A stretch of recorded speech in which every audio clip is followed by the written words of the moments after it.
sebelum Tok. Assalamualaikum warahmatullahi wabarakatuh. Dinda Dito.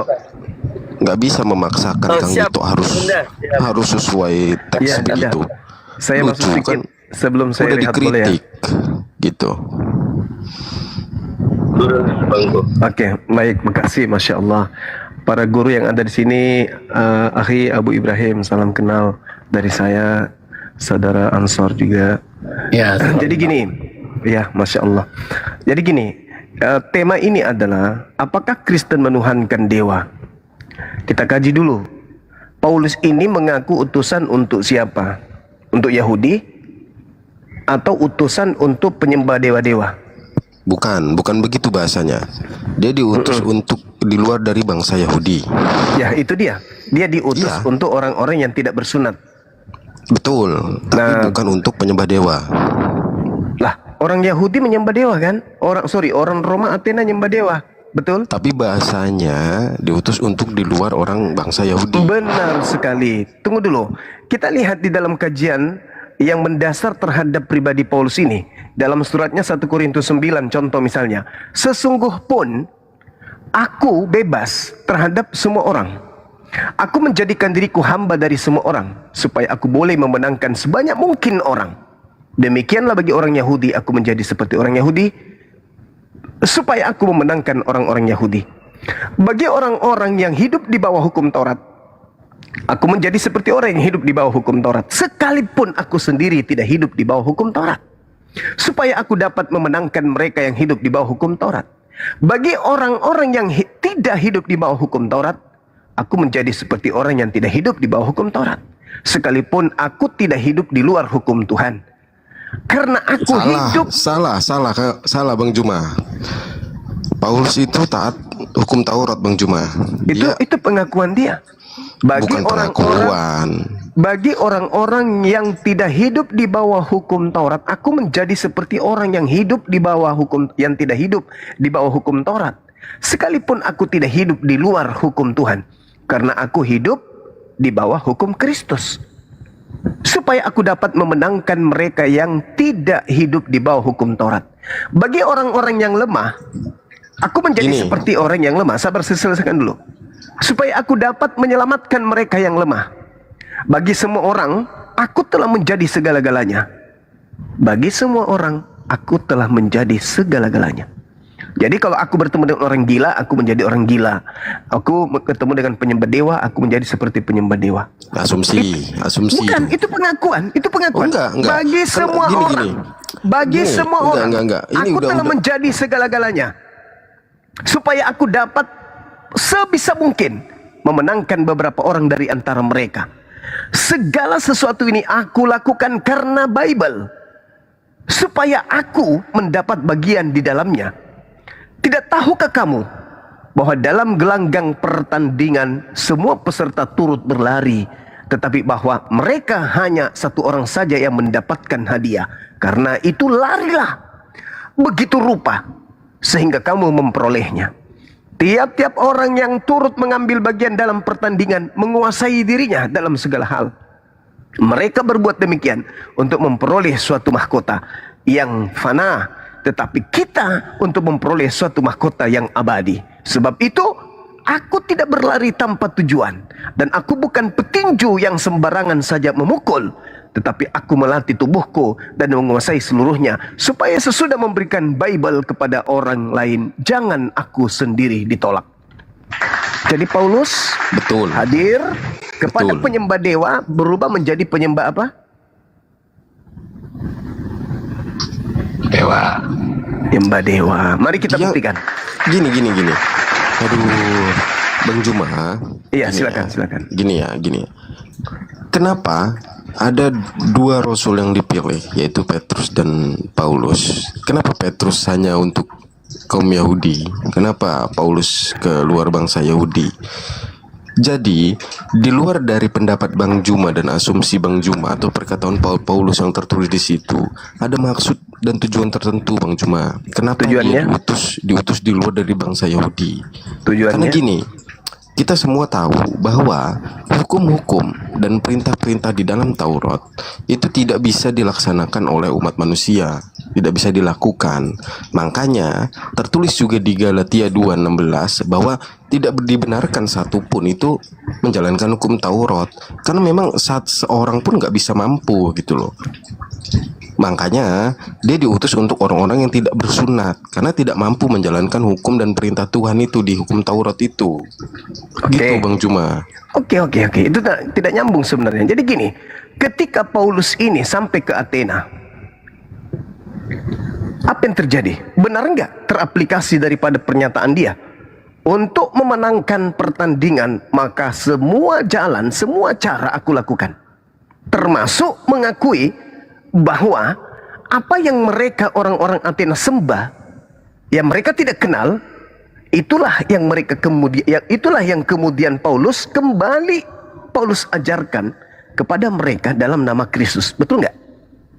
Betul Betul sekali. Karena mereka tidak mau menghilangkan tradisi dari umat mereka sebelumnya. Tapi mereka mau tunduk, Bang Juma. Sebab ketika aku berjalan-jalan di kotamu dan melihat barang-barang pujaanmu, aku menjumpai juga sebuah kuil dengan tulisan kepada dewa yang tidak dikenal. Betul?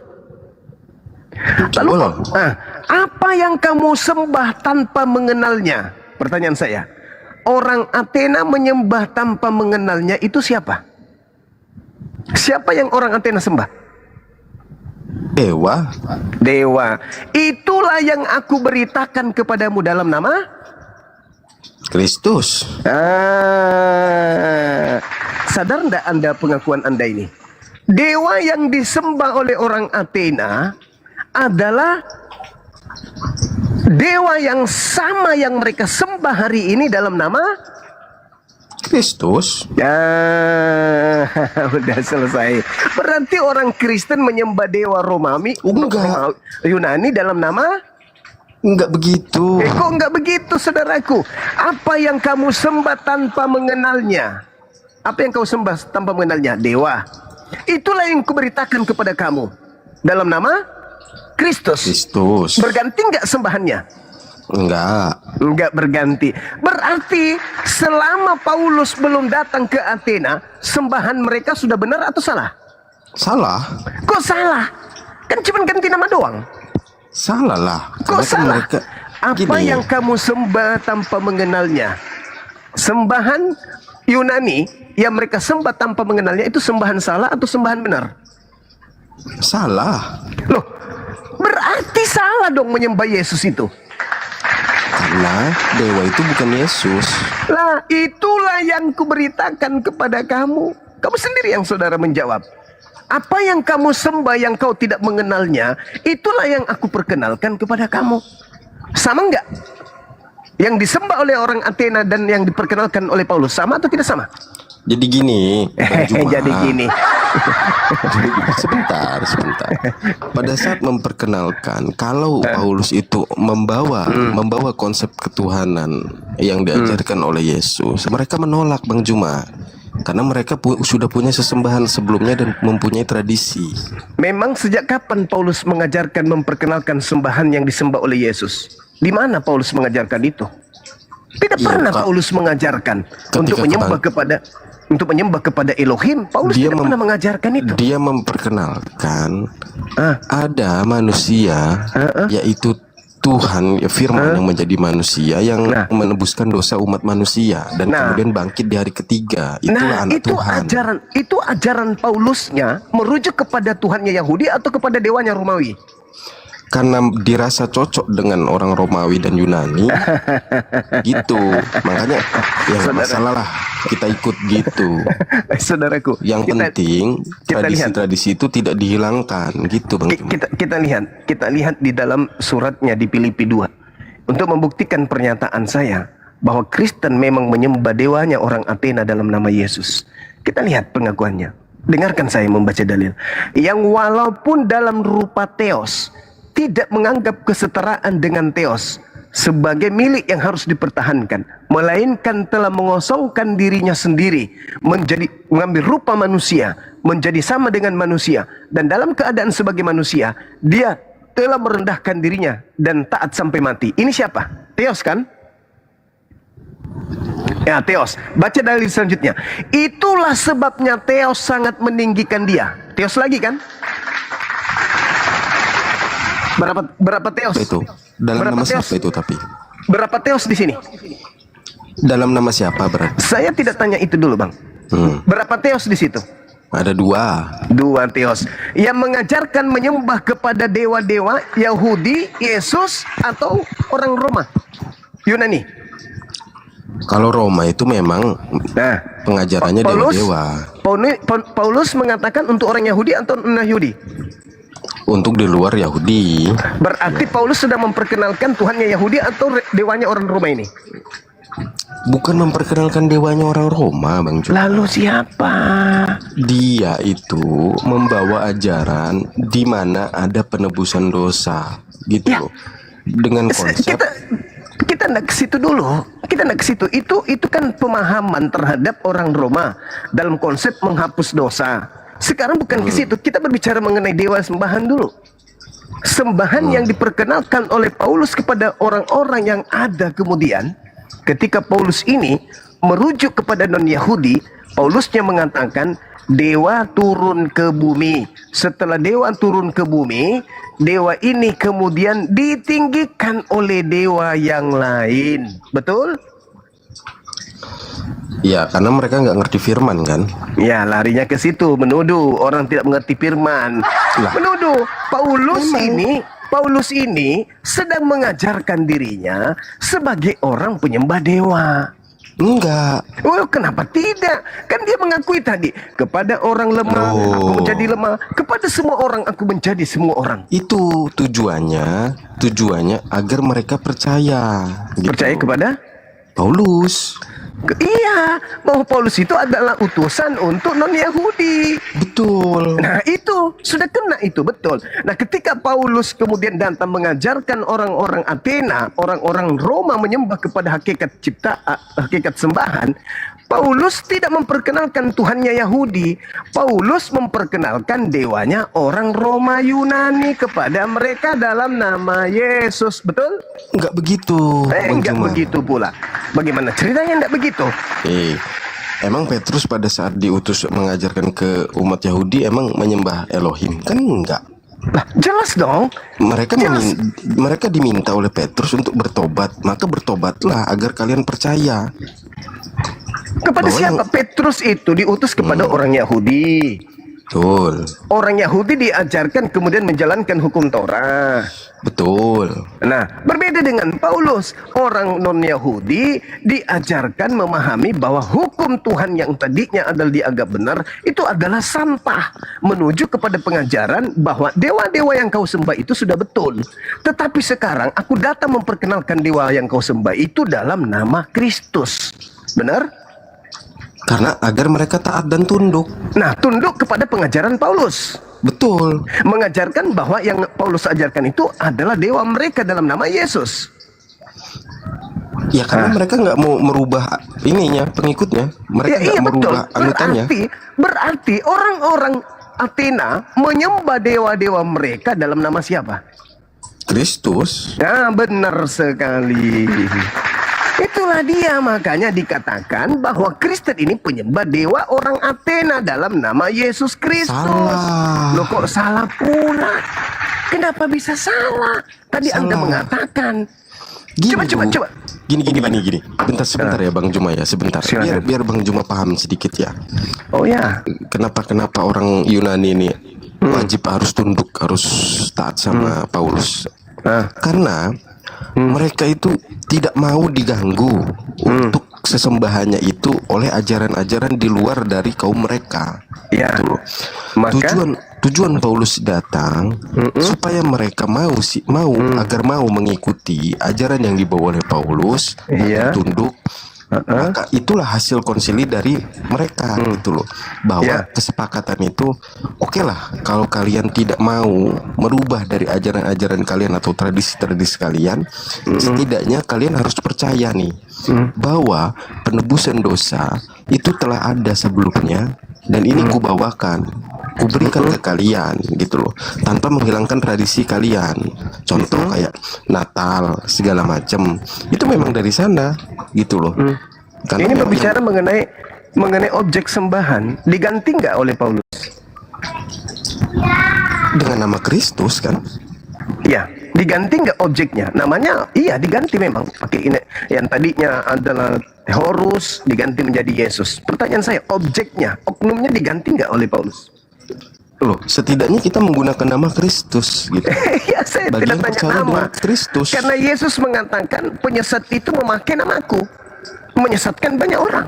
Sekarang yang saya tanya sama saudara, oknum sembahan orang Athena terganti nggak? Atau cuma nama doang yang terganti?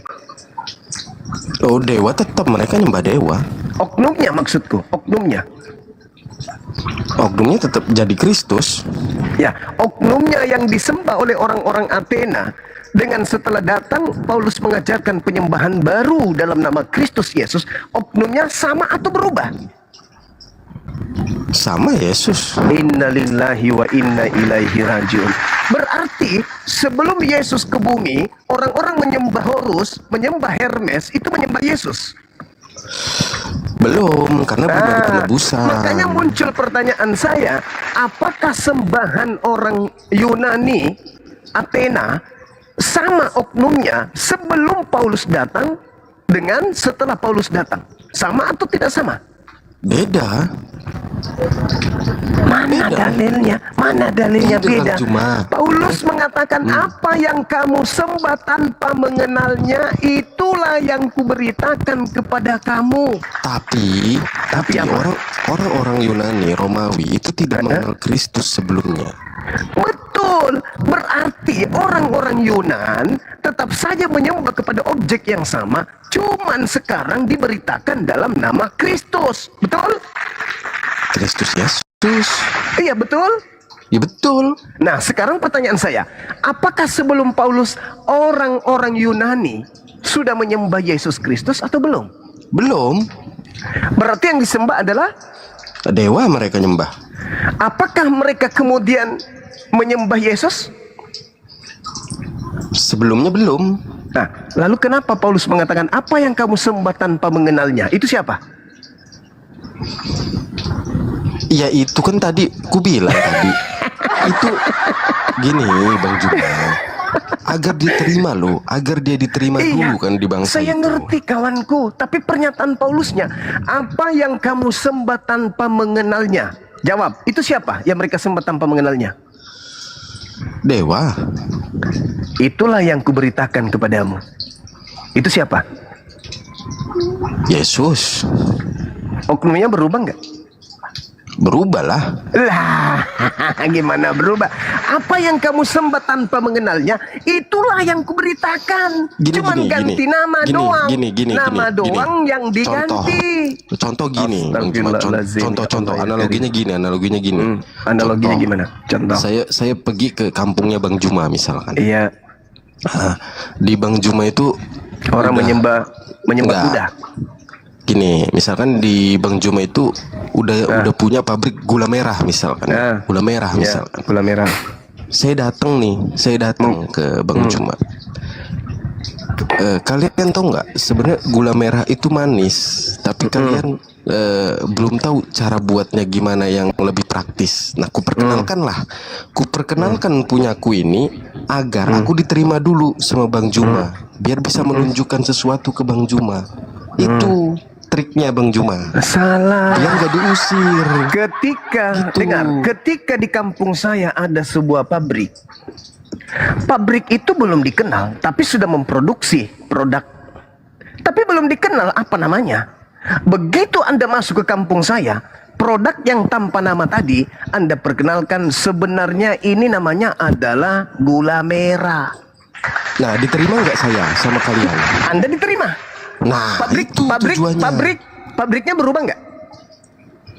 pabriknya jadi pabrik gula merah. Nah, gula merahnya dari tadi berubah nggak menjadi gula merah atau tetap aja sama, cuman nama doang Sama. yang diganti? Sama. Berarti dewa yang disembah sebelum Paulus datang cuman mengganti nama menjadi Kristus. mantap sekali.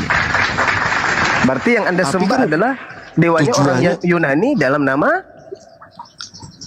Bukan, kami nggak nyembah dewa Yunani.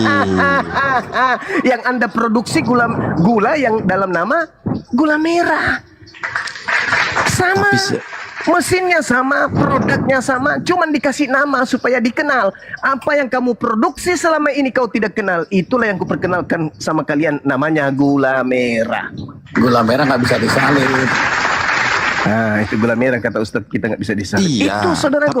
Tapi Bang Juma tahu kan tujuan awalnya itu agar saya dapat diterima dulu kan. Benar Karena sekali saudaraku. Nggak bisa Agar- ngomong asal-asalan nanti Iya, diusir benar, sama kalian. benar. Nah. Makanya Paulus mengatakan kepada mereka, hai orang-orang Athena, hai Om, aku melihat kalian sangat taat beribadah kepada dewa-dewa. Sebab ketika aku berjalan di kotamu dan melihat-lihat barang pujaanmu, aku menjumpai sebuah kuil yang tertulis kepada dewa yang tidak dikenal. Apa yang kamu sembah tanpa mengenalnya? Apa yang mereka sembah?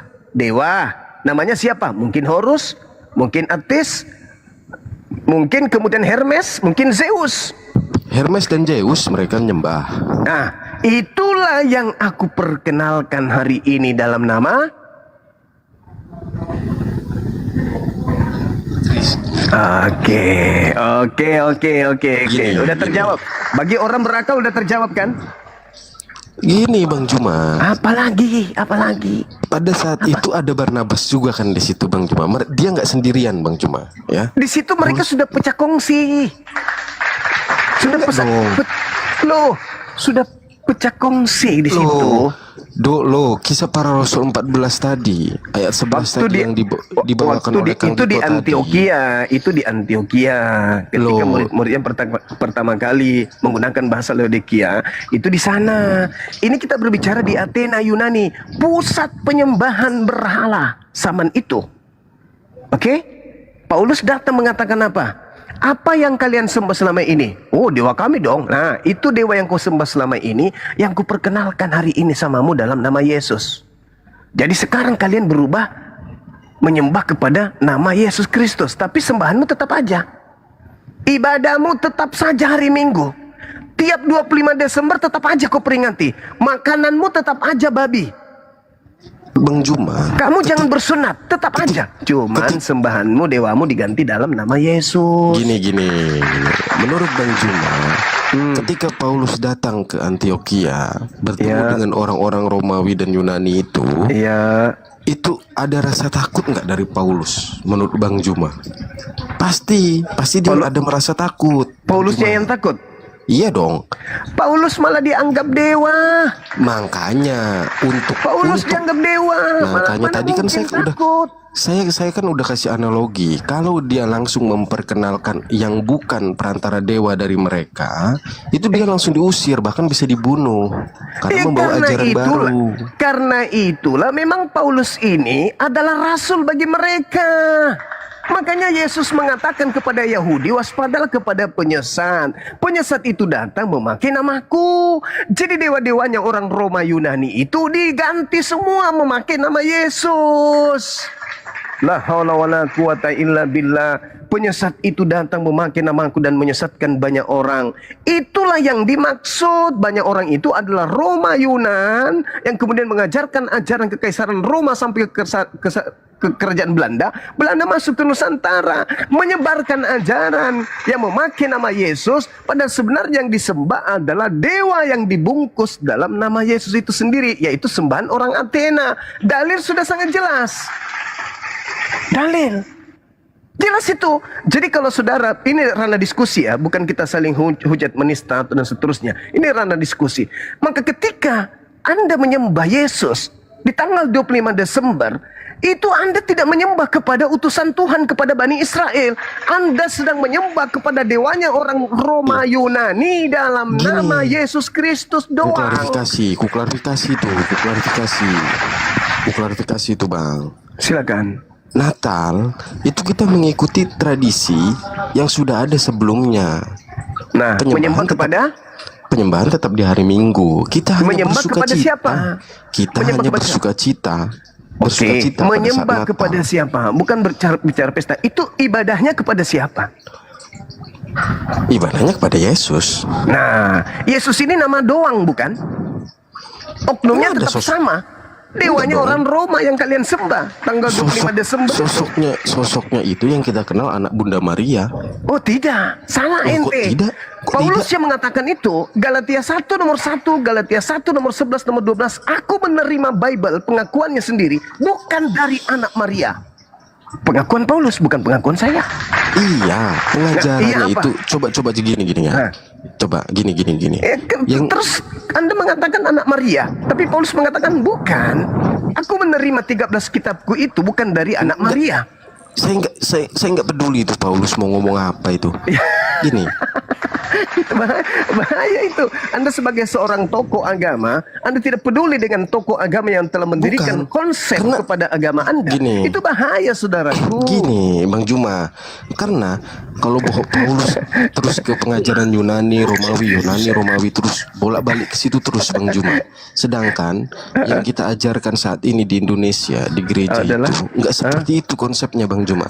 Terserah ente kawanku, terserah. Bagaimana bisa mungkin nubuatan Yesus menyesatkan banyak orang kalau Anda tidak memiliki cara lain untuk mengikuti irama yang ada di muka bumi ini. Ketika kemudian banyak orang menyembah kepada Allah, kalian harus mengikuti irama itu. Supaya apa? Supaya bisa mengaplikasikan apa yang Paulus ajarkan di dalam 1 Korintus 9 tadi. Kepada orang lemah aku ngaku lemah, kepada orang kuat, kepada segala manusia aku berubah menjadi segala manusia. Itu dalil, Bung. Dan kamu harus mencontohi aku. Akulah yang harus kau teladani, kata Paulus. Tuh, menyesatkan banyak orang. Sekarang, tunggu dulu. Sekarang indikasi kuatnya adalah ketika Paulus sudah mengajarkan apa yang kamu sembah tanpa mengenalnya, itulah yang kuberitakan kepada kamu. Apakah kemudian Paulus memberitakan dewa-dewa orang Yunan? Enggak. Apakah Paulus? Enggak. Tapi yang diberitakan oleh Paulus adalah Yesus Kristus. Betul? Betul. Itu siapa menurut Paulus kepada orang Athena? Dewa yang mereka sembah selama ini atau bukan? Gini Bang Juma ya. Kan kalimatnya jelas. Saudara Kalimatnya kan jelas kan. Paulus di situ ketika datang, aku melihat banyak sesembahan dari kalian. Kalian menyembah apa yang kalian tidak kenal, gitu kan? Itulah yang kuperkenalkan hari ini. Nah, betul. Cakupan kurikulum pengajaran Paulus memperkenalkan Betul. siapa? Memperkenalkan siapa? Sebentar dulu. Kenapa dia bawa konteks kalian menyembah apa yang tidak kalian kenal? Yes. Maka dari itu aku datang ingin memperkenalkan apa yang kalian sembah, gitu kan? Nah, apa yang kalian sembah selama ini? Konteksnya itu Adalah agar- apa yang kuperkenalkan hari ini. Sama kan? Cuman dalam nama yang berbeda. Betul? Betul. Masya Allah, Masya Allah, Masya Allah. Jadi kapan Anda meninggalkan penyembahan kepada Dewa Romawi? Kita nggak nyembah dewa Romawi loh, Bang. La haula wala quwata Astaga. illa. Dari kata-kata betul tadi itu apa maksudnya? Betul-betul sesat atau betul-betul benar? Apa yang kamu sembah tanpa mengenalnya, itulah yang kuberitakan kepada kamu. Nah sekarang gini, kita nggak usah berbelit-belit. Ketika Paulus lepas dari pengajaran ke Athena, kembali ke Yerusalem, bertobat nggak dia? Dia bertobat untuk apa tujuannya, Bang Juma? Bertobat karena telah mengajarkan kemudian ajaran yang bertentangan dengan ajaran Tuhan yang datang kepada Yesus. Nah, Baca Kisah Para Rasul 21 Itu nomor tahu. 15 sampai nomor 26. Itu tahu, Bang Juma. Berarti Paulus menyadari bahwa tadi ketika dia di Athena, dia sudah melakukan penyesatan. Betul? Sesatnya karena dia nggak merubah kata dewa itu. Generasi Anda Mas, mengakui soalnya- Paulus sesat. Bukan. Anda sudah menghancurkan, merubuhkan pondasi gereja. Enggak. Sesatnya katanya, karena Gini. tidak menggantikan. Apalagi? Loh, itu faktanya. Kenapa Nah. dia bertobat? Karena? Karena dia tidak dia mampu tidak membawa mampu. ajaran yang benar kepada Yunani itu, gitu loh. Berarti Supaya ajaran Yunani tadi itu salah. tunduk, agar Yunani itu tunduk, makanya dia nggak berani mengeluarkan kata-kata di luar dari dewa ada Tuhan lain, gitu loh. Berarti Karena tadi Anda mengakui pengakuan Paulus terhadap orang-orang Athena itu penyesatan, bukan? karena memang Yunani itu bebal, sulit, Loh. gitu loh. Orang-orang Yunani menanggalkan semua iman mereka, kepercayaan mereka menuju kepada kepercayaan yang Paulus jajakan. Kok Anda katakan bebal? Mereka sangat taat kepada ajaran Paulus sampai hari ini. Karena diksi yang dibawa awal oleh Paulus itu tidak merubah dewa mereka. Nah, sekarang berarti Anda sudah akui bahwa Kristen yang dari barat ini menyembah kepada dewa yang mereka sembah dalam nama Yesus, betul? Barat enggak menggunakan dewa, Bang. Anda tadi mengatakan Paulus ini menyesatkan orang-orang di sana sehingga dia balik ke Yerusalem, dia bertobat, betul? Betul, itu tertulis. Nah, oleh karena itu, orang-orang yang sudah terlanjur mengikuti ajaran Paulus adalah orang-orang yang telah disesatkan oleh Paulus, benar? Dia menyadari ada penyesalan di dalam dirinya itu, Bang. Gitu loh maksudnya, Bang. Tapi kan nggak diteruskan sama dia. Tetapi sampai hari ini, ajaran Paulus itu tertanam, tertancap Ke dalam bangsa sanubari Yunani. orang-orang Roma Yunani sampai hari ini. Betul. Roma Benar Yunani enggak ya. itu? Benar enggak itu ajaran itu? Roma Yunani ya. Iya, benar enggak ajaran itu? Betul, Roma Yunani. Iya, benar enggak ajaran mereka itu? Salah lah kalau Roma Yunani La itu. haula wala quwata illa billah. Masya Allah, Masya Allah, Masya Allah. Saudara Arom, Anda sadar tidak Anda sudah merumpuhkan kemudian gereja?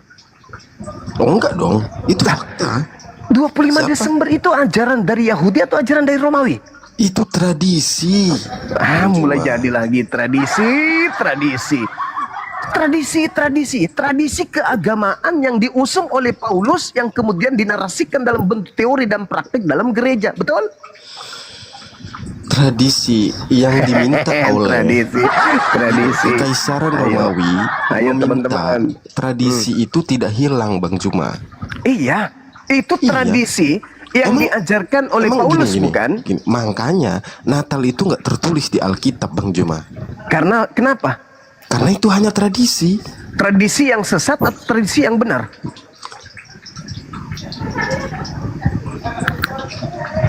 Kalau menurut saya ya benar ada kelahiran kok. Masolang generasi. Inilah saudaraku, jangan sombong terhadap kebenaran. Narasumber Islam ketika menyajikan sebuah kebenaran, datanya ada, lengkap.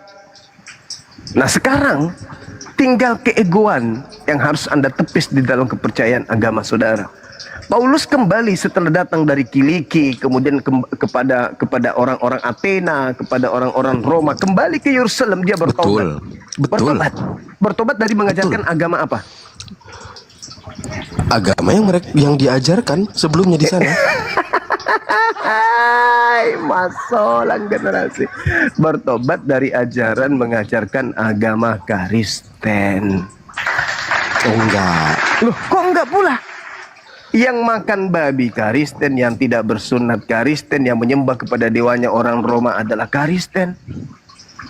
Iya kan saya udah bilang mereka nggak mampu meninggalkan itu semua, Bang Juma, agar bisa masuk konsep ketuhanan ini pada mereka. Ketidakmampuan mereka meninggalkan itu masih mendarah daging nggak sampai hari ini? Ya kita menganggap ya kita ini termasuk umat yang di luar dari bangsa Yahudi gitu loh, yang tidak bersunat gitu. Jadi ya tidak masalah. Allahu Akbar. Masya Allah, saudaraku Arum. Kesempatan itu sudah datang berkali-kali kepada saudara. Tapi nggak apa-apa, lanjutkan berjuang.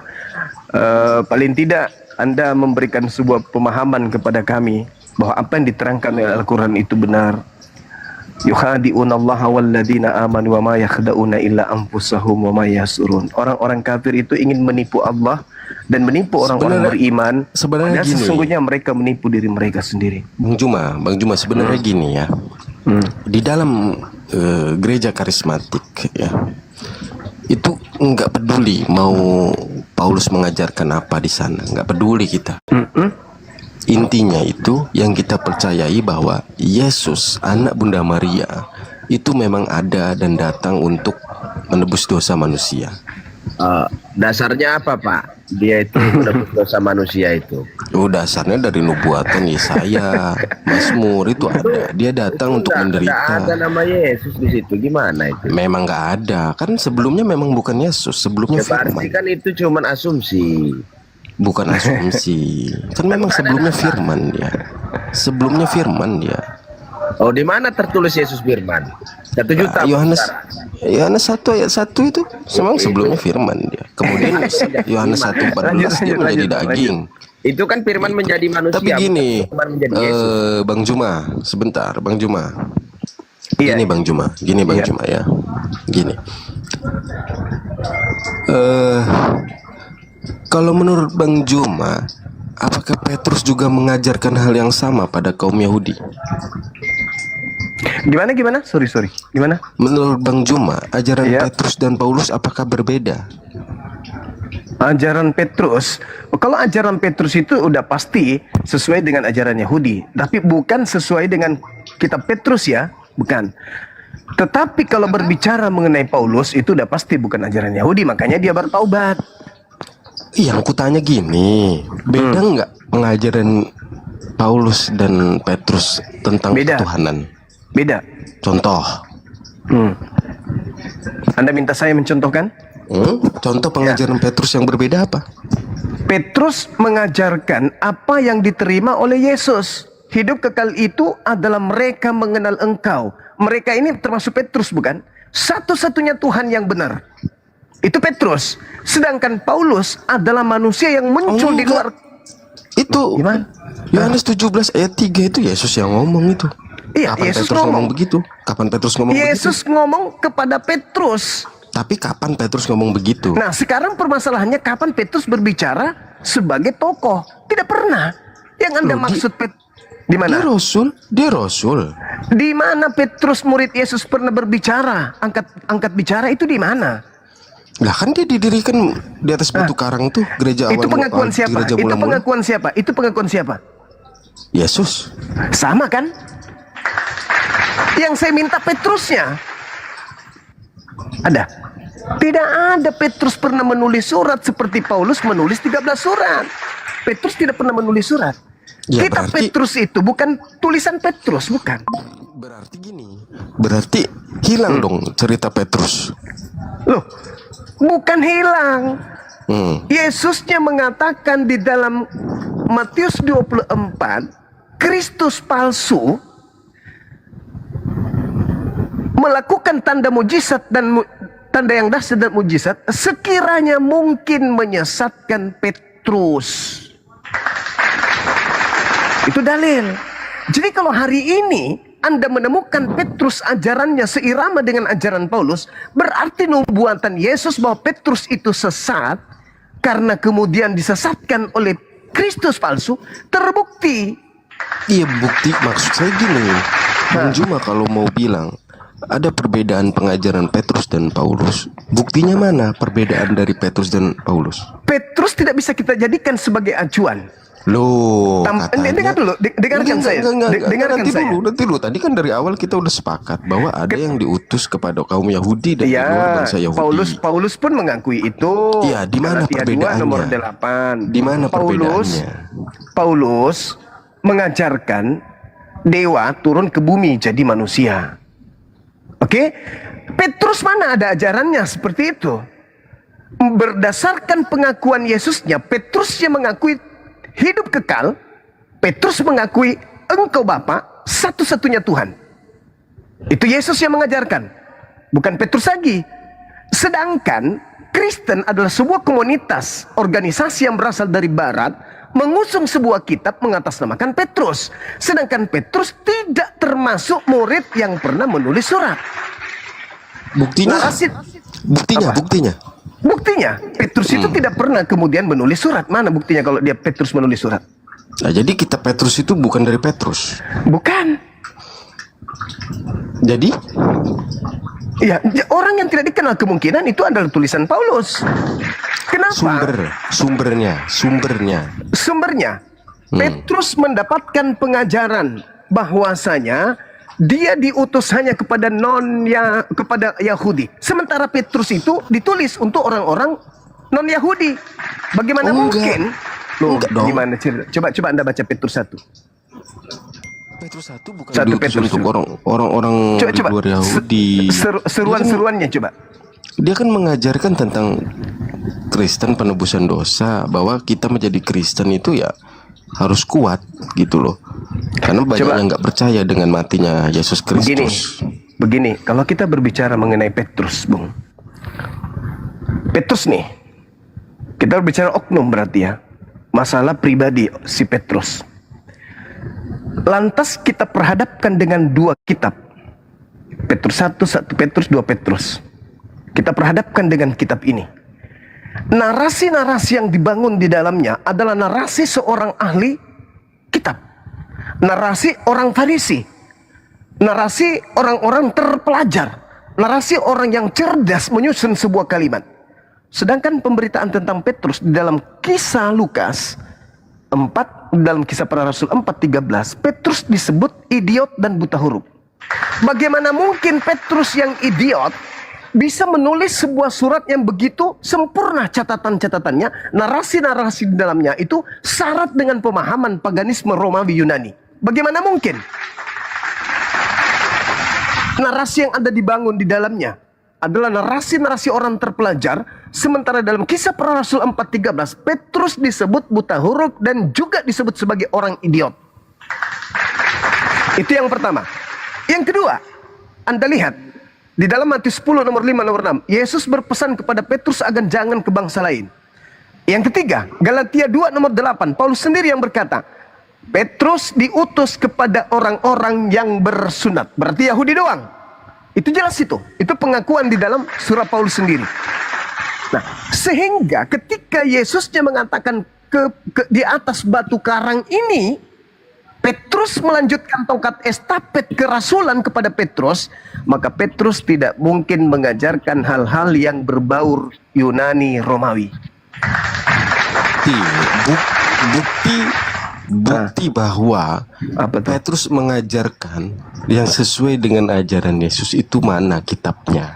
Kalau itu salah gitu loh, yang Petrus tidak surat-surat memilih. Petrus itu. Saudaraku, Petrus kan mendapatkan titah melanjutkan tongkat estafet untuk menggembalakan jemaat. Betul? Batu karang, di atas batu karang tidak akan pernah bisa hancur itu. Itu ajaran Yesusnya terhadap Petrus. Sedangkan Petrus sudah mendapatkan segala firman yang Yesus ajarkan kepadanya. Dan Petrus percaya kalau Yesus ini adalah rasul, utusan Tuhan. Bagaimana mungkin Petrus berubah menjadi Kristen? Sedangkan Petrusnya diakui sudah menerima firman dan kemudian dia mengokohkan jemaatnya atas batu karang yang tidak akan pernah berubah. Kalau jemaat batu karang, jemaatnya orang-orang Yahudi yang didukung atau dikepalai oleh Petrus, tidak mungkin memasukkan orang-orang yang tidak bersunat ke dalam rumah ibadah mereka. Tidak mungkin mereka merubah Sabat menjadi Minggu. Tidak mungkin kemudian mereka mempercayai Elohim turun ke bumi menjadi dewanya orang Athena. Itu tidak mungkin. Tidak mungkin mereka beribadah bersama dengan pemakan babi, pemakan binatang-binatang persembahan pada dewa. Tidak mungkin mereka beribadah dengan orang-orang Yunan, dengan orang Roma. Itu mustahil. Maka jemaat mula-mula yang dibangun Petrus itu bergabung nggak dengan orang Roma Yunani? Nggak bergabung. Nggak bergabung. Terima kasih. Berarti mereka beribadah di sinagoge atau di dalam gereja? Kalau Petrus di sinagog. Subhanallah. Itulah yang Anda pertanyakan. Bahwa persamaan antara ajaran Petrus dan Yesus itu sama. Dia pelanjut tongkat estafet kenabian Yesus. Coba Sebagaimana gini, Harun Bang Juma, dengan Nabi Musa. gimana saya bisa tahu bahwa konsep pengajaran Petrus itu sesuai dengan yang diajarkan Yesus? Kalau Bang Juma sendiri bilang nggak ada surat Petrus yang asli. Saudaraku, itu udah sangat jelas. Di atas batu karang ini Apakah Anda nggak paham? Dan apa kata Yesus? Tidak akan pernah rubuh. Berarti ajaran yang sudah ditancapkan akidahnya Yesus kepada Petrus tidak akan pernah berubah. Ada nggak Yesus mengajarkan makan babi? Ada nggak Yesus mengajarkan ibadah minggu? Ada nggak Yesus mengajarkan kemudian untuk tidak bersunat? Tidak ada. Berarti Petrus pun sama. Karena dia konteks samanya itu kapan? Petrus ngomong sama dengan Yesus itu kapan? Mana datanya? Loh, kan dia kan mengatakan sendiri, Yesus sendiri yang mengatakan di atas batu karang ini katanya. Berarti Siapa ada yang surat tertulisnya. Surat? Emang ada murid Yesus yang menulis surat? Nggak ada, kecuali Filipus. Filipus yang mendapatkan tugas untuk menyampaikan Injil Kerajaan Allah. Hanya Filipus. Tak ada yang lain. Jadi menurut Bang Juma, kesalahan besar dari orang Kristen ini mengikuti dari bangsa Yunani di luar Yahudi gitu. Benar sekali saudara. Nih, dengarkan. Terima kasih Anda sudah mengatakan itu. Dengarkan saya. Enggak, ini saya konfirmasi. Jangan langsung Makanya framing begitu. Makanya saya berterima kasih kepada saudara. Dengarkan saya. Dengarkan. Orang-orang Yunani, orang-orang Romawi sudah memiliki kepercayaan jauh sebelum Yesus itu datang. Oke? Mereka menyembah kepada dewa-dewa tanpa kitab. Tanpa kitab. Betul. Mereka menyembah kepada dewa-dewa mereka tanpa buku, tanpa petunjuk. Maka ketika kemudian ada orang dari arah Yerusalem menuju kepada tempat mereka mengajarkan tentang dewa-dewa, lengkap dengan kitab-kitab, apa yang terjadi? Mereka mengkawinkan dengan kitab Septuaginta milik orang-orang Yahudi yang tinggal di Mesir Alexandria pada abad ketiga sebelum Masehi. Kemudian mengalami koreksi, revisi, revolusi terhadap kitab tersebut. Maka dicocokkanlah konsep Romawi Yunani yang berkuasa pada saat itu untuk supaya dilahirkan sebuah kitab yang berkesesuaian dengan keyakinan kerajaan. Apa yang terjadi? Perjanjian barunya orang Yahudi harus disesuaikan dengan perjanjian barunya orang Roma Yunani. Dikawinkanlah pada abad keempat kitabnya orang Yahudi dalam bentuk Septuaginta yang mereka sebut perjanjian lama dengan perjanjian baru yang adalah kitabnya orang Roma Yunani yang dihasilkan dari seleksi, dari kanonisasi kitab-kitab yang ada. Itu fakta, itu real. Itu yang pertama. Level 2-nya adalah para penulis Bible, sekali lagi, bukan penerima firman dan bukan penyampai firman. Mereka adalah orang yang mengumpulkan berita-berita yang terjadi terhadap peristiwa-peristiwa antara Yesus dengan murid-muridnya, keadaan Bani Israel. Mereka kumpulkan berita itu, lalu kemudian mereka tidak pernah sadar kalau catatan-catatan kitab mereka, tangan mereka kelak akan dijadikan sebagai kitab suci oleh orang-orang di luar Yahudi. Tolong tunjukkan kalau pernyataan saya salah. Adakah penulis Yohanes mengatakan ini adalah firman Tuhan? Adakah penulis Lukas mengatakan ini adalah firman Tuhan? Adakah Matius, penulis buku Matius mengatakan ini firman Tuhan? Adakah? Tidak sama sekali. Bahkan Paulus sendiri mengatakan apa yang aku tuliskan bukan berdasarkan firman Tuhan, melainkan orang bodoh yang ingin bermegah. Jelas?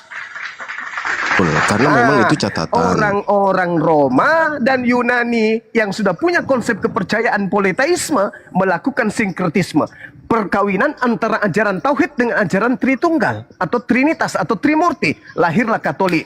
Di tahun 1960 dan 67 kemudian barulah lahir yang disebut gereja karismatik. 1960 karismatik berasal dari Protestan dan karismatik yang berasal dari Katolik itu 1967. Lahirlah konsep agama saudara. Jadi kalau induknya saja salah, bagaimana mungkin karismatik itu benar? Saya ulang lagi. Karismatik yang merupakan tetesan atau titisan dari Protestan di tahun 1960-an dan karismatik yang berasal dari Katolik 1967, bagaimana mungkin bisa dianggap benar kalau Katolik saja berasal dari remah-remah yang jatuh dari meja tuannya Yahudi? Ini fakta. Kenapa kemudian sekarang dianggap sebuah kebenaran, kedikdayaan, bahkan sekedar untuk memperingati hari Mu'allaf seakan-akan menghancurkan bumi? Kenapa?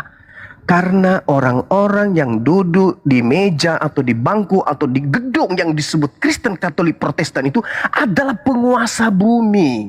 Mereka yang menguasai ekonomi, mereka yang menguasai politik, ya mereka menguasai pendidikan, semua mereka kuasai. Duduk di agama itu, maka dianggaplah sebuah kebenaran. Padahal pada prinsipnya tidak.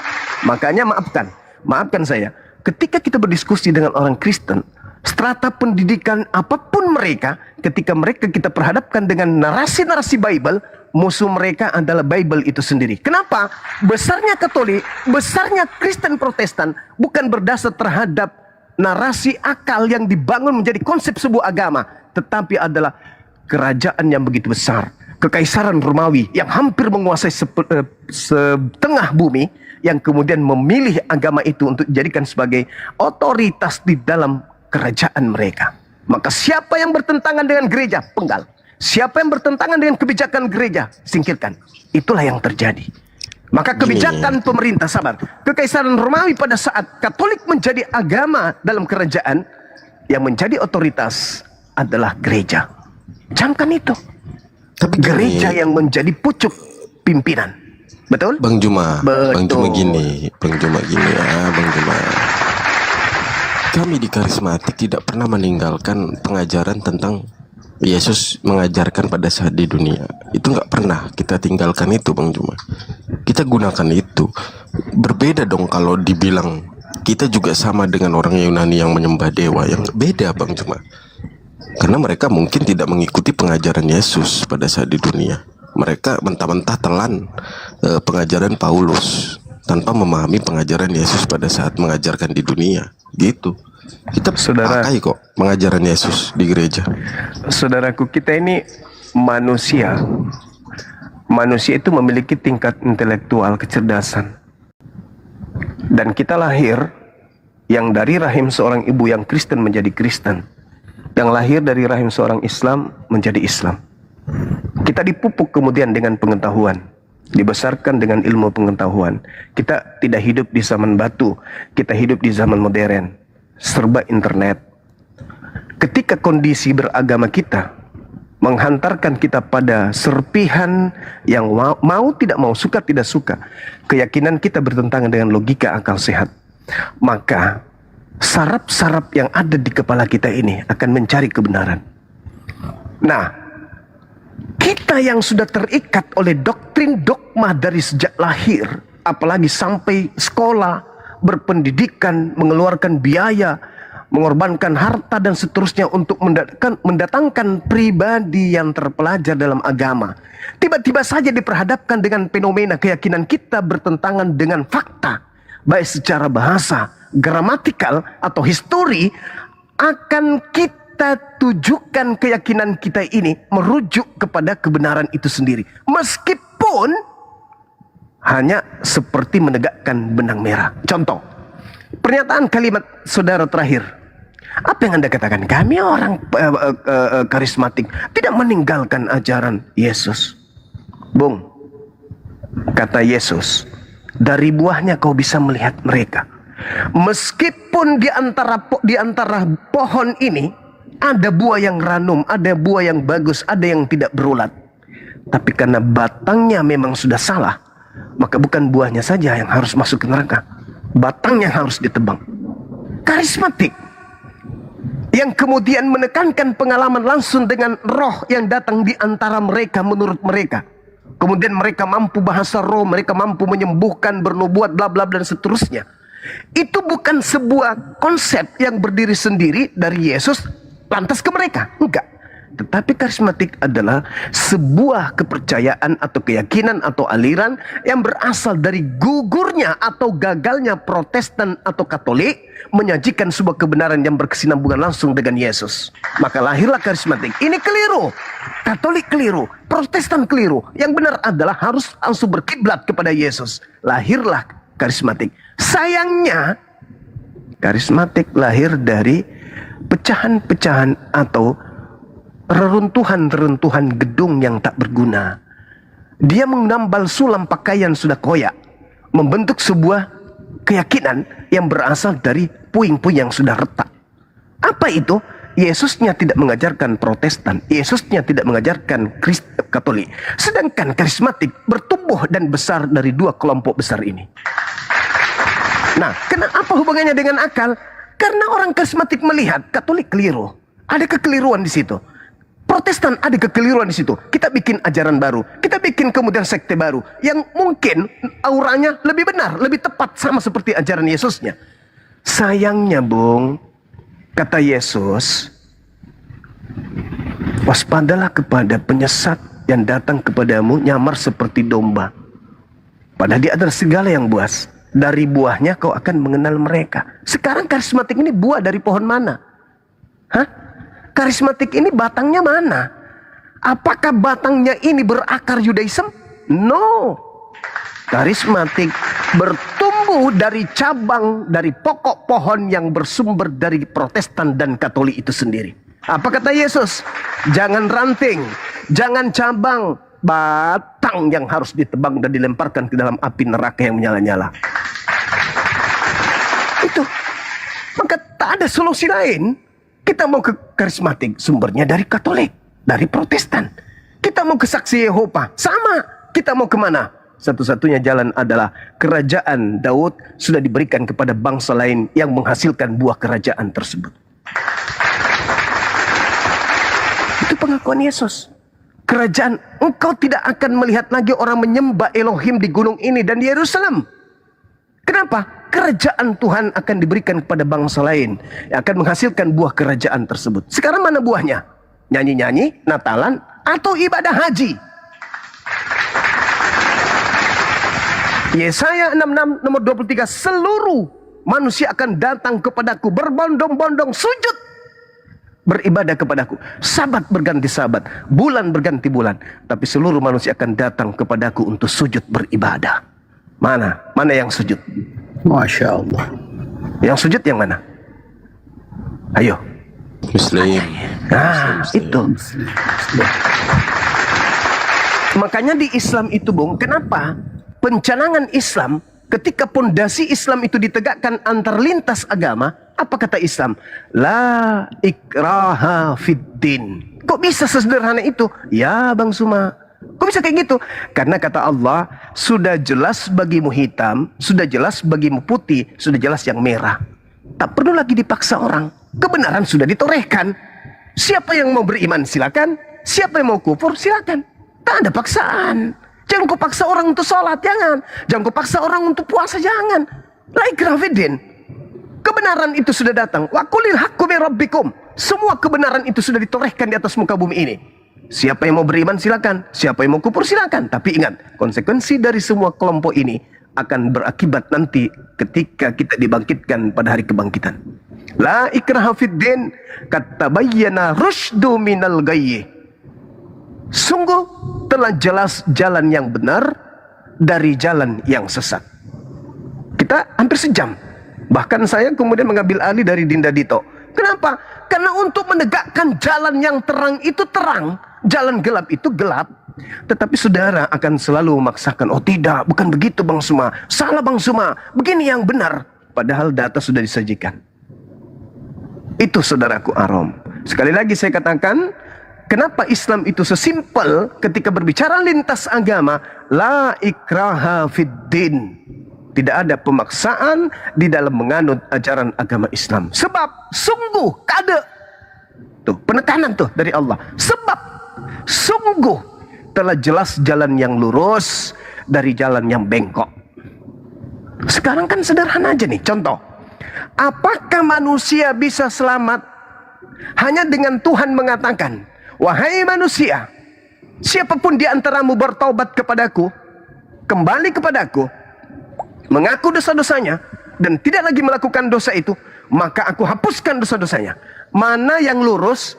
Manusia ini kurang ajar nih, tidak mau bertobat, tidak mau ini, aku turun jadi manusia, biar aku mati dibunuhnya supaya dosa-dosa yang kuhapuskan. Mana yang lurus kira-kira? Bukankah Yesus mengatakan bertobatlah, bertobatlah, bertobatlah? Dan komunitas Kristen, sekte apapun itu ketika ditanya, saudaraku, Anda sudah selamat? Ya, kok bisa? Ya, karena Yesus sudah turun ke bumi, mati di atas salib demi dosa-dosaku. Wah, mantap kali. Sekarang kalau hari ini Anda berzina, Berdosa tidak? Berdosa Bang Suma. Cara ente menghapuskan dosa itu apa? Bertobat. Ya, kembali lagi berarti. Sama aja. Berarti benarlah perkataan Tuhan di dalam kitabnya orang Yahudi. Konon, dia mengatakan, bila mana hamba-hambaku kembali mencari wajahku dan meninggalkan kemudian kesalahan-kesalahannya, aku akan mengampuni dosanya dari surga. Jelas bukan?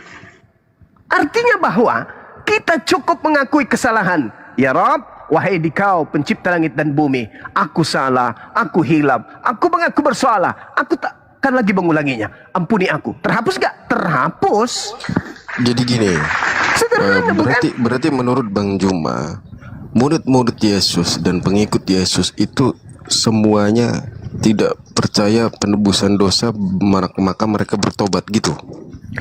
Tak ada kemudian orang pengikut Yesus nih, pengikut Yesus yang memahami menebus dosa itu dengan cara mengorbankan manusia. Ingat Matius 8 nomor 4. Apa kata Yesus? Ini Yesus langsung yang berkata, perlihatkan dirimu kepada imam dan persembahkanlah persembahan yang diperintahkan Nabi Musa kepadamu. Yesus mengajarkan itu. Apa yang diperintahkan Musa kemudian? Imamat 1 nomor 8. Katakanlah kepada orang-orang Israel, apabila mereka hendak mempersembahkan kurban hewan sebagai penebus dosa, hendaklah mereka mempersembahkan hewan ternak. Kambing, domba, sapi, lembu. Ada dia mengajarkan persembahkan manusia? Enggak ada. Enggak ada. Orang-orang Yunani, orang-orang Romawi itu adalah pelaku-pelaku dosa. Kalau kita pandang dari segi sudut pandang kacamata Yudaism, bahkan mereka tidak dianggap umat, mereka dianggap anjing. Abu Dasarah, mereka dianggap sebagai Quranyon, anak-anak keturunan anjing, kan gitu. Sekarang ketika mereka melakukan banyak maksiat, bagaimana cara Paulus untuk menarik hati mereka agar menjadi pengikutnya? Dosamu udah dihapus, dosa-dosamu udah dihapuskan. Gak usah khawatir lagi. Yesus telah turun ke bumi, dewa kita sudah turun ke bumi, mati untuk dosa-dosa kita. Tepuk tangan enggak orang Yahudi, orang Roma Yunani? Tepuk tangan. Bergembira ria enggak? Bergembira ria. Oh, Paulus kau memang hebat. Kau hebat. Engkau adalah utusan dewa. Terjadi enggak itu? Terjadi. Maka Yesus menubuatkan kepada kaumnya. Matius 24 nomor 15. Apabila engkau melihat sang pembinasa keji duduk di tempat yang kudus, seperti yang dinubuatkan Nabi Daniel. Nah tuh, Paulus itu menduduki tempat tertinggi gak? Tertinggi. Apa posisinya? Wah, rasul Cahayu. Tempat kudus, rasul. Tapi apa? Membinasakan. Sekarang saya ingin mengulang kembali materi-materi yang lalu terkait dengan Paulus ini. Coba kita lihat di dalam Kejadian 49. Ketika Yakub detik-detik ingin meninggal dunia, Yakub memanggil ke-12 muridnya. Apa kata Yakub? Hai anak-anakku, kumpul kalian yang 12. Aku ingin menceritakan tentang nasib keturunanmu kelak. Seperti apa laku keturunan kalian kelak.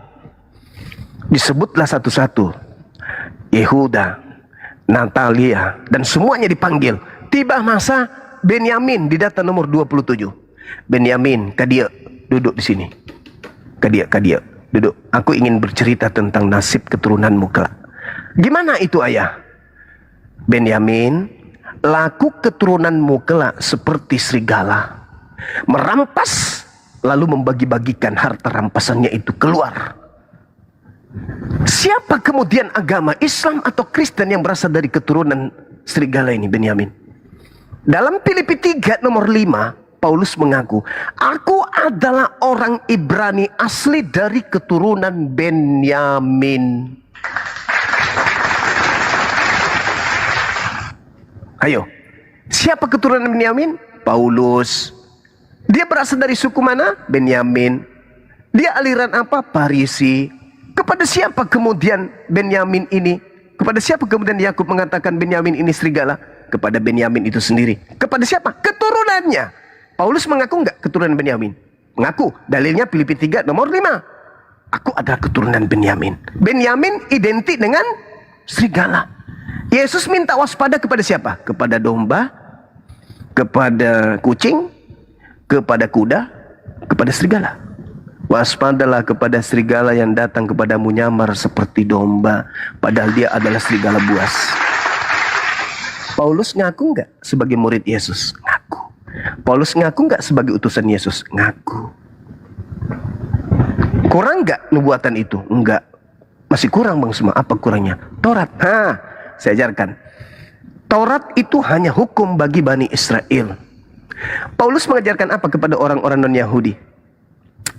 Orang non-Yahudi, jika kamu menganggap ada kebenaran dalam hukum Taurat, maka sia-sialah kematian Kristus. Kamu keluar dari Kristus Yesus kalau kau menganggap ada kebenaran dalam hukum Taurat. Berarti Paulus merampas hukum Taurat itu, lalu mengajarkan kepada non-Yahudi bahwa Taurat itu sampah. Filipi 3 nomor 8. Galatia 3 nomor 13. Kristus telah menebus kita dari kutuk hukum Taurat dengan jalan menjadi kutuk karena kita. Sebab ada tertulis, terkutuklah orang yang mati di atas tiang salib. Pertanyaan saya, ini surat Paulus untuk siapa? Untuk non-Yahudi. Emang Taurat itu untuk siapa? Untuk Yahudi. Lah, kenapa Yesus mati untuk menebus, untuk menghapus Taurat untuk non-Yahudi? Bukankah Taurat itu hanya untuk Yahudi saja? Kenapa Yesus diajarkan oleh Paulus mati untuk non-Yahudi?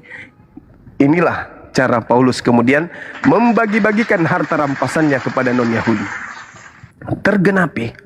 Karena tak ada manusia atau tokoh yang bisa kita jadikan sebagai acuan, sebagai orang yang duduk di kursi pesakitan selain Paulus. Waspadalah kepada ragi orang Farisi. Paulus, Filipi 3 nomor 5 mengaku Farisi. Waspadalah kepada serigala. Filipi 3 nomor 5 mengaku serigala. Benyamin. Lalu endingnya di mana? Matius 23 nomor 15. Celakalah engkau wahai ahli Taurat. Celakalah engkau wahai orang Farisi. Celakalah engkau wahai orang munafik. Engkau menjelajahi daratan, menyeberangi lautan untuk mentobatkan orang menjadi pengikut agamamu. Dan setelah menjadi pengikutmu, kau jadikan mereka orang neraka dan 2 kali lebih jahat daripada engkau sendiri. Jadi Paulus keluar dari Yerusalem, mentobatkan orang menjadi pengikutnya. Sayangnya menurut Yesus, pengikutnya menjadi orang neraka dan 2 kali lebih jahat daripada Paulus itu sendiri. Sejahat-jahatnya Paulus kemudian tidak mengajarkan untuk beribadah dalam konsep semua yang ada, bahwa Tuhan turun ke bumi mati menjadi Yesus. Tetapi Paulus mengajarkan di Filipi 3, masih ada Tuhan selain Tuhan yang turun ke bumi menjadi manusia. Kita lihat. Yang walaupun dalam rupa Tuhan, tidak menganggap kesetaraan dengan Tuhan sebagai milik yang harus dipertahankan, melainkan telah mengosongkan dirinya sendiri dan mengambil rupa seorang hamba dan menjadi sama dengan manusia. Dan dalam keadaan sebagai manusia, ia telah merendahkan dirinya dan taat sampai mati, bahkan sampai mati di atas kayu salib. Itulah sebabnya Allah sangat meninggikan dia dan mengaruniakan kepadanya nama di atas segala nama. Paulus masih mengajarkan masih ada Allah, masih ada Tuhan di luar daripada Yesus. Tapi hari ini saudara-saudara kita menganggap Tuhan yang disembah Yesus itu sehakikat setara dengan Yesus itu sendiri. Artinya lebih 2 kali jahat daripada Paulus itu sendiri. Sekiranya begitu saudara Arom, silakan dilanjut dengan adik-adik saya dan guru-guru saya. Saya ada kegiatan. Thank you Bang Juma. Oke, sama-sama. Oke, Thank you ya. Terima kasih guru-guru yang ada yang lain, silakan. Thank you. Terima kasih.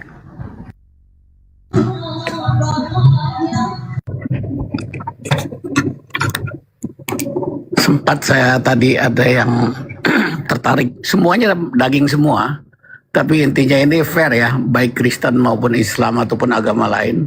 Bang Zuma mengatakan ya, mau Kristen, Protestan ataupun apalah denomnya, termasuk Islam, dia akan mengikuti orang tuanya. Nah di sini penekanan di dalam Islam itu sendiri nggak berhenti sampai di situ. Islam disuruh belajar, Islam disuruh jangan mengikut yang tidak ada ilmunya, ada kewajiban. Sehingga ketika ada satu agama yang ikut-ikutan orang tuanya, ini otomatis kita katakan bisa berbahaya dan sesat. Untuk itu diskusi ini ya sangat menarik, kita bisa lanjutkan nanti dalam perbincangan teologi ataupun masalah-masalah yang prinsip di dalam ketuhanan. Terima kasih.